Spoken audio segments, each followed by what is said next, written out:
My name is Attorney Gerald Griggs, a justice fighter, and I'm the first vice president of the Atlanta chapter of the NAACP. I'm also a practicing attorney and active member of the Atlanta community. I'd like to take a few moments to talk with you about the importance of voting and the impact that it has on your community. I'm also going to ask you to register to vote and provide you with the information to do so. Put simply, decisions are made by the people who show up. Voting is the most important way that you can show up as a citizen.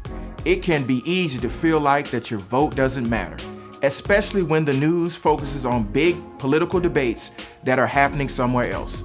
But voting isn't just about electing people. It's about how your money is spent in your community. If there's a problem you have with the service in your community, there's probably a government agency that's in charge of it. Because whether you know it or not, you interact with a government agency almost every second of your life. When you take a shower in the morning, you have the city or county water system to thank.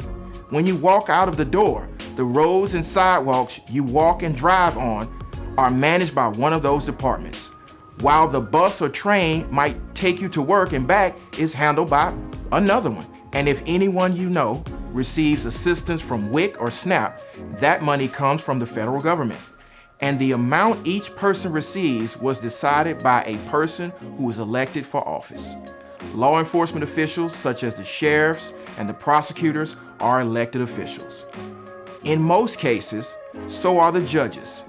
Voting to elect ethical candidates ensures that the criminal justice system works properly and delivers justice for all. Now that we've talked about why voting is so important, let's talk about how to register to vote. To register to vote in Georgia, you have to be 17 and a half years old. You must be a legal resident of the county where you live. You cannot have been found mentally incompetent by a judge. You have to be a citizen of these United States.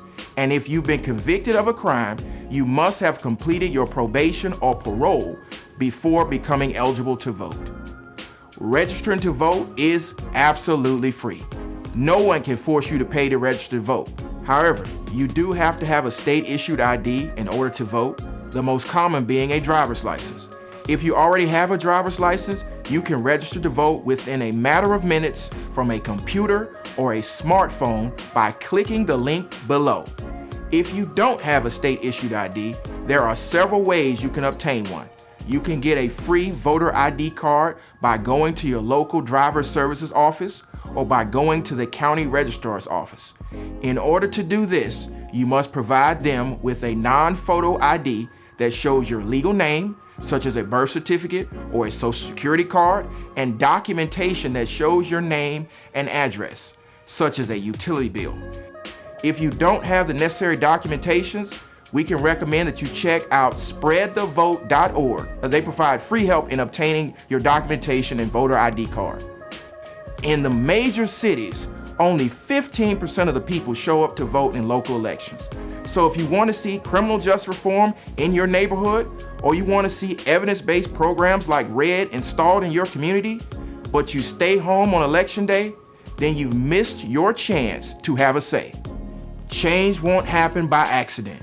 If we want to truly realize justice for all, then we must be engaged in the process. Decisions are made by the people who show up. So be a voter. Be the change that you want. Be the voice of your community. Be active. Register to vote.